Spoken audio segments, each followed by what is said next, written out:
kuba indongozi kugira ubishobore bisaba kwanza kwiyegereza abantu kuko ntoba indongozi atabantu ufise utegerezwa kwicisha bugufi abantu bakagukunda wowe ubwawe bamaze kugukunda ubuyobozi bufise.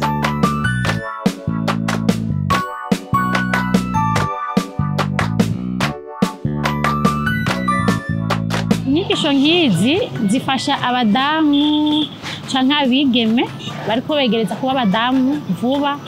kujijuka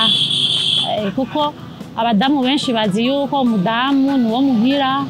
urumva akazi ko muhira kuvyara biraheze ariko ubyuraronka inyigisho nk'izi ziratuma umenya ati kumbe na jewe ndakenewe mu burongozi mbega umukenyezi amaze kuba imbere mu burongozi biratuma n'abandi bakenyezi bari inyuma yiwe bumva ko bashoboye nabo bakifuza kuja mu burongozi. Bon ico bimaze tugiye kuraba mu miryango myinshi mu ngo nyinshi zimwe zimwe hariho ingo usanga umudamu atajambo ugasanga umugore arasuzuguritse umugore n'uwiyonye nyene inyuma mugabo iyo hamaze kuba hari umudamu ari imbere mu burongozi ujya wundi mudamu bimufasha kugira gute donc kuronka umuserukira bawumva ati nujya yarashitse mu burongozi ndashaka kuja kumwitura kuko hariho ingorane ashobora kugira mu rugo ukawumva umenga birakugoye kuja kugurukira umuntu w'umugabo mugabo uzi ko hari umudamu ari mu burongozi birakubangukira cyane kumwugurukira ukamubwira ikibazo ufise bigatuma nashobora no kugufasha bivanye n'inyigisho nagenda kurikirana kugeza uyu munsi haraho zankuye naho zingejeje nongeye ko nizituronse uyu munsi ndabona numva nanje muri je bitangiye kunzamwo ndashaka neza yuko ndabibandanya nkomeze ndonka inyigisho nyinshi ku buryo najewe ndifuza nko mu mwaka uza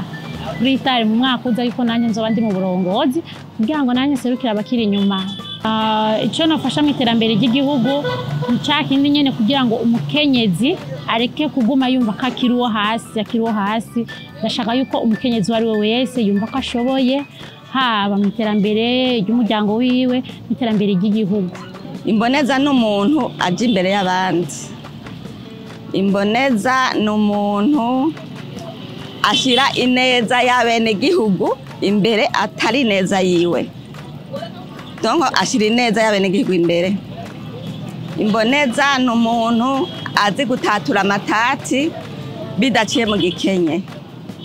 Aho usanze abantu bariko barasinda cyangwa usanze barundanya hari kibazo cy'ugenda ugahagarara ukumviriza hanyuma ukabatunganiriza n'umuntu atunganiriza abantu. Uri mu bibanza bifata ingingo nukuvuga yuko abakenyezi ubuserukiye babakenyezi bari inyuma yawe ntibashobora kurenganywa nawe uhari. Iyo hageze ikintu kiriko kirarondera abakenyezi nk'ibintu by'iterambere ibintu byo kuja muri politike kwitoza utegereza gushira imbere umukenyezi icambere na mbere. Iyo turiko turakorana n'abantu babagabo tout d'abord negereza kwerekana ko nshoboye nabo nyene barashobora kumfatira kwa akarorero kubera ntubona nk'ubu turi ku ishuri twarize twigana n'abahungu mugabo je ndashobora kuba naje imbere y'abahungu none ubu kugira ngo ndamwereke yuko nshoboye ko nakiriya gihe nari ishoboye